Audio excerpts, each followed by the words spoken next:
Today we celebrate Easter Sunday, the greatest feast that we celebrate as Christians. This is the day in which our Lord Jesus Christ, after being tortured, crucified, and buried, rose from the dead. This is the day of the resurrection. The resurrection of Jesus Christ is central to our faith. It is something we talk about quite often throughout the entire year. But we need to ask ourselves, what exactly is the resurrection? Now, this may seem like a very simple question, but there are some misunderstandings, even among Christians, concerning the truth of the resurrection of Jesus. So to begin, let's make clear what Jesus' resurrection was not. First of all, the resurrection of Jesus was not a resuscitation. A resuscitation simply means a return to ordinary life after unconsciousness or apparent death. Sometimes, through the skills and talents of doctors and healthcare providers, a clinically dead person can be resuscitated. Resuscitation can also happen miraculously, like when Jesus brought Lazarus back from the dead. The raising of Lazarus was a miraculous resuscitation. Jesus brought him back to life after being dead for 4 days, but Lazarus was returned to ordinary earthly life. Eventually, Lazarus died again.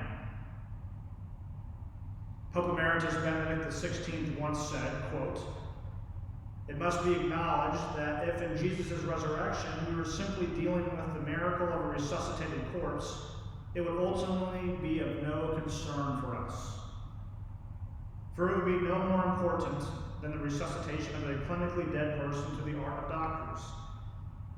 For the world as such, and for our human existence, nothing would have changed. The miracle of a resuscitated corpse would indicate that Jesus' resurrection was equivalent to the raising of the son of the widow of Nain, the daughter of Jairus, and Lazarus.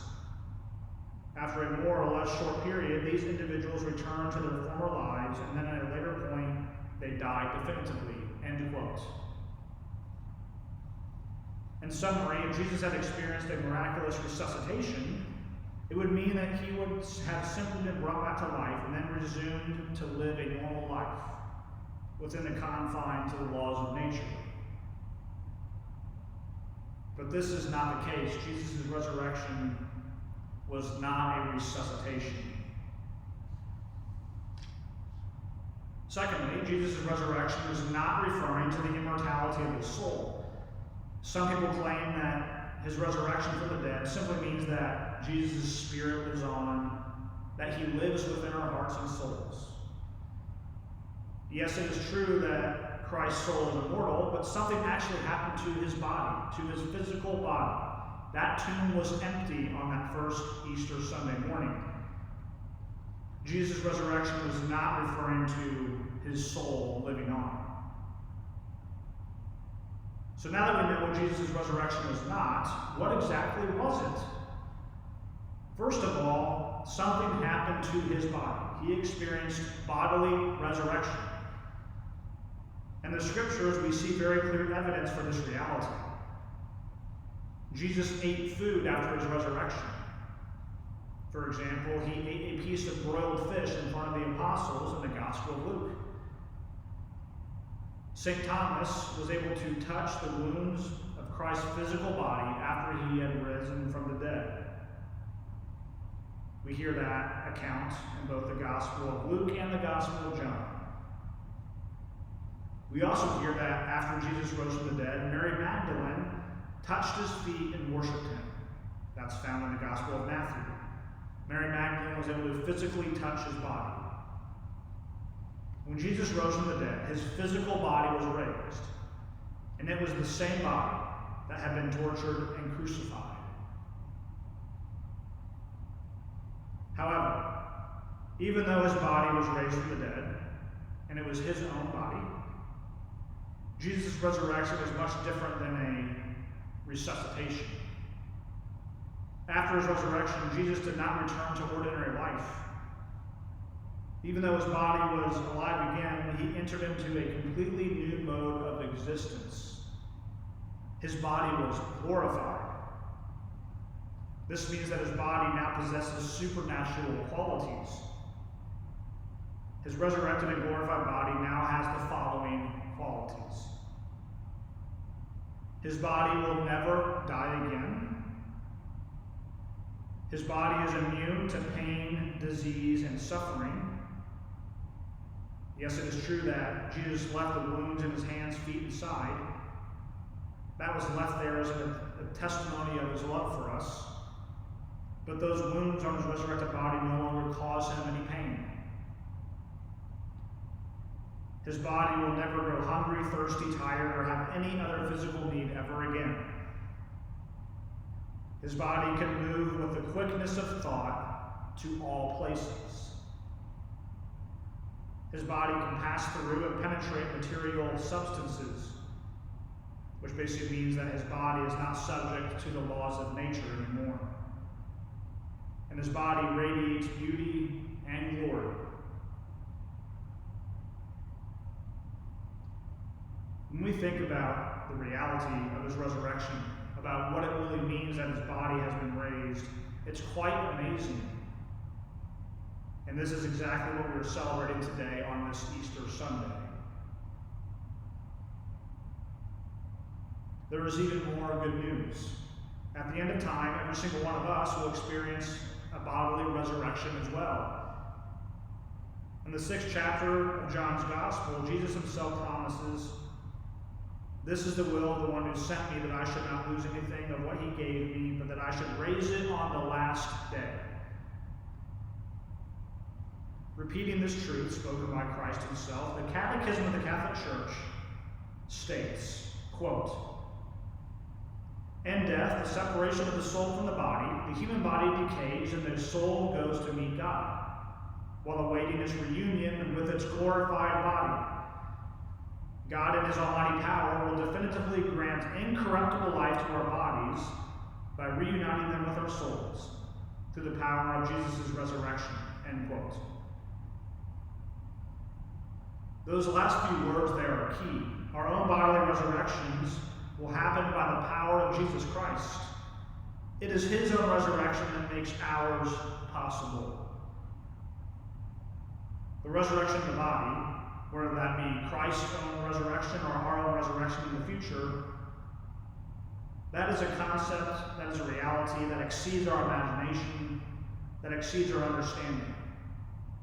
It's only accessible to faith.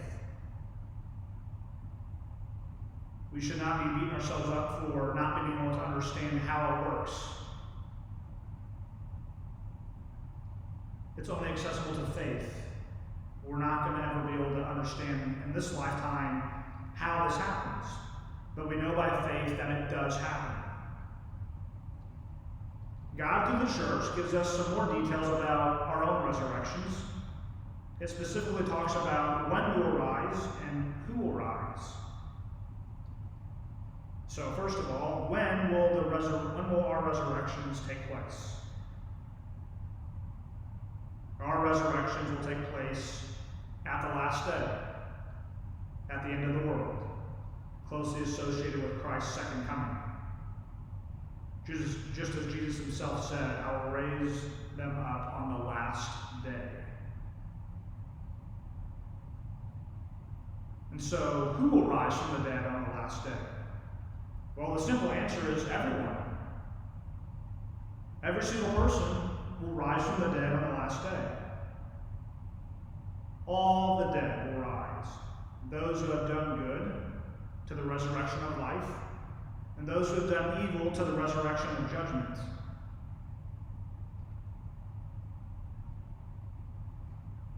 There will be some key differences between the resurrected bodies of the righteous and the resurrected bodies of those who are in hell. The resurrected bodies of the righteous and those who are in hell will have the following characteristics in common. When their bodies rise, they will be their own bodies, their entire bodies, and their bodies will be immortal. Their bodies will never die again. But in addition to these characteristics, the resurrected bodies of the righteous will have the same glorious qualities that Christ's resurrected body has. The resurrected bodies of the righteous will also have immunity to pain and disease. We'll never have any physical need.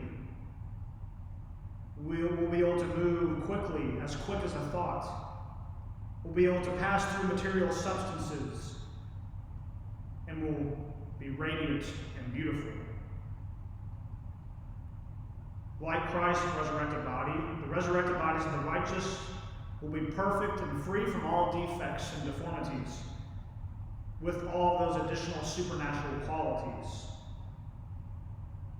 Maybe that means that at the final resurrection, I'll have all of my hair back, and that my Irish skin will stop breaking out in various ways.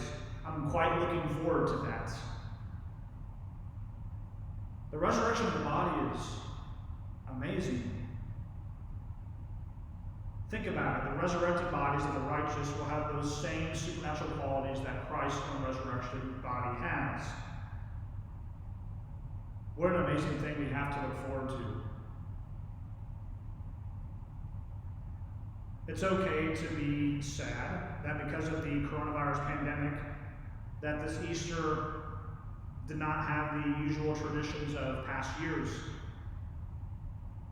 There's nothing wrong with spending time with family. There's nothing wrong with eating ham or lamb for Easter meal. There's nothing wrong with dressing up for Easter Sunday. There's nothing wrong with hunting for eggs. There's nothing wrong with talking about the Easter bunny. But this year, we can't do some of those things.